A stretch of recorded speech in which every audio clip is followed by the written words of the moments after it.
Welcome to another episode of Baking with me, and today I have an interesting recipe. I asked ChatGPT to give me an interesting banana bread recipe, and this is what it gave me. From this corner, I have some margarine that I'm going to be melting in a few.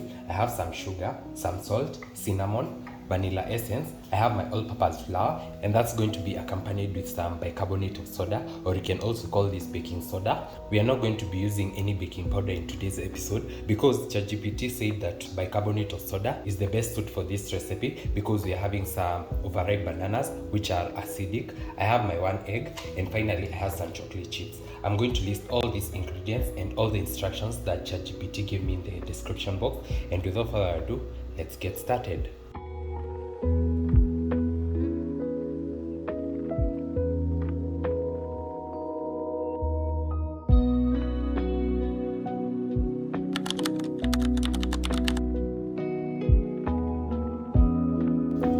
So, just to mention, I'm going to be doing exactly what it said, but the only thing that I'm going to be adjusting is the amount of sugar, and I'm going to be using about 2 to 3 tablespoons of sugar because we have very overripe bananas, and as you know, the darker the banana, the more sweeter it is. So if at all I'm going to be using 3/4 cups of sugar as they've indicated, that's going to be too much.